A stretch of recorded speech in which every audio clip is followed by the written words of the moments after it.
Hi everyone, I am with Mr. Nish Shetty, who is the Asia head for Clifford Chance. He's also heading the arbitration practice there and was one of the founders of MCIA, which is the Mumbai Center of International Arbitration. So thank you very much and welcome to the Daily Lawyer podcast. One thing that I'm very interested in knowing is, from an international arbitration perspective, I see so much of representation from those who are not Indian. What is it that you see in India, or how do you see India attractive from a disputes arbitration angle?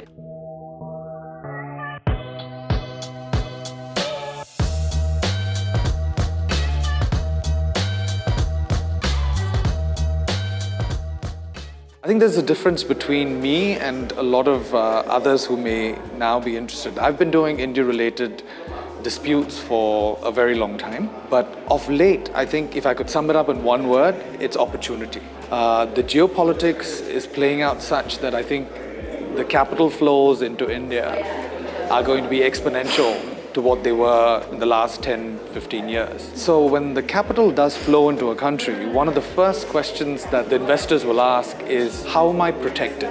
How is my investment going to be protected? And arbitration is a dispute resolution mechanism that provides comfort to investors when they're investing in a new country. A dispute may arise, but it's resolved in a manner that is transparent, that is understood, so that at the end of the day, that dispute gets resolved and hopefully their investment is protected as a result. So what we're seeing is A, an interest in investing in India, and B, an interest in finding out how that investment will be protected on the ground in India. And that's where arbitration comes in. Now, I think I'm going to ask you a slightly controversial question, and that is, given the general sense of judicial delay in our country, from a confidence perspective in the fact that if there is something wrong, then I'm going to get the resolution of that. How are you addressing that in the situation that you just mentioned? Again, it's not me addressing it. Yeah. Well, the way that I'm involved in it is through MCIA, for example. I'm also involved in the overall arbitration landscape, but I think it's the government that is the primary driver of change. The litigation system is notoriously slow. I don't think I'm saying anything controversial when I say that. It is notoriously slow. And for commercial parties, that just doesn't work. And there are multitude of reasons why it's slow. We don't need to go into that. But for a commercial party that's making an investment, they want to know that they can get justice quickly. So the arbitration laws in India have now been amended. Since 2015, there have been 3 amendments, very substantial amendments. And there's a lot of push towards arbitration because it's going to be commercial, it's going to be focused on business. And if you can solve the arbitration equation by making arbitration user-friendly, cost-effective, and available to investors and to domestic parties, then in that sense, the court delays may not feature as much as it otherwise would. It still requires the courts to take a hands-off approach, because that's what arbitration is about. Because two commercial parties have agreed that the courts won't get involved if a dispute arises. And it's entirely reliant on the courts to sort of accept that, promote it, support it, like it's done in other countries.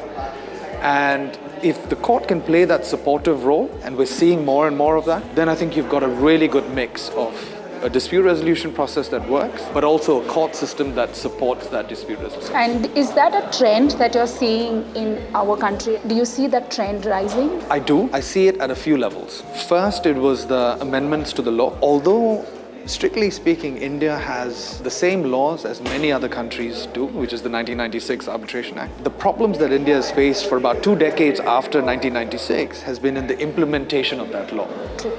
It hasn't followed international practices. The trajectory either. Using public policy, for example, to challenge awards, etc. So the government has made amendments to the law. The judiciary has given very pro-arbitration judgments. So now you can't use public policy, for example, as an excuse to try and defeat arbitral awards. So the judiciary is also supportive of that arbitral process. So all of this is coming together to build that trend of a pro-arbitration culture, which will only go towards making India a more attractive jurisdiction for foreign investments. And what do you see as the role of, say, institutional arbitration, something like MCIA, in this process? Because I see the role as being very big, so much better than an ad hoc arbitration. But what would you say to this? 100%. So when I was asked to help formulate and set up an arbitral institution in India, which is MCIA, that was exactly what the thought process was. In India today, even today I would say, the bulk of arbitrations are conducted as ad hoc arbitrations. And the problem with that is that those arbitrations are conducted almost as if they're court matters. Yeah. And the habit tends to be that these matters are dealt with after court in the evening Yes. for an hour or two, and then they get adjourned and so on. That simply is unacceptable Yes. from an investor perspective, from a Yes. commercial perspective. So what an institution brings to the table is structure. It also brings transparency. It brings oversight because the institution oversees what the arbitrator does. Doesn't interfere in the decision-making process, but makes sure that an arbitrator does things in a timely manner and ensures that time is allocated by that arbitrator for the determination of the dispute as a whole. So it's not done as an extracurricular activity after going to court. You sit for the full day or more than one day, determine the issue as required, and you deliver an award that becomes an enforceable award, and you determine the dispute, which is the way it ought to be. It ought to be. And I think having rules and having, sort of facilities like having a tribunal secretary and everything which is very easily accessible for a client, because if I have to say from my in-house background, I am the client to the legal system. It is so much easier for us because it gives us a measure of certainty, of control, of a level playing field between us and the other side. So we all know where we all stand. And I think that's a very big value driver for institutional arbitration. Absolutely. So with that, thank you very much. Do you have anything else to say? How was your experience with ADR Week? What do you want to say to the audience? No, I'm delighted to be here. I'm delighted to spend time here. I'm delighted to see how it's moved. When we first started MCIA, we wanted a conference. Madhukeshwar was the CEO and co-founder, was concerned that we would not attract people away from court practice to attend an arbitration conference. Fast forward 8 years, we're doing this across 3 cities, completely sold out, weeks in advance, and we've got speakers from Germany, from the UK, from India, from all over, from Singapore, elsewhere. So it's a delight to see that. It's also really sort of good to see the diversity on the panels, the diversity in terms of arbitral appointments. MCI's got sort of half of the appointees, the arbitrators that have been appointed are women. Yeah. And they're no longer just retired judges, they're also counsel. So the conferences like this help from a thought leadership perspective, but also in the implementation. We're seeing a sea change, and what we're seeing is the development of an arbitration bar in India, which I think is what's really needed. Yes. On that note, thank you. No problem, Jenna. Thank you, and I'll Not see you at all. My soon. pleasure.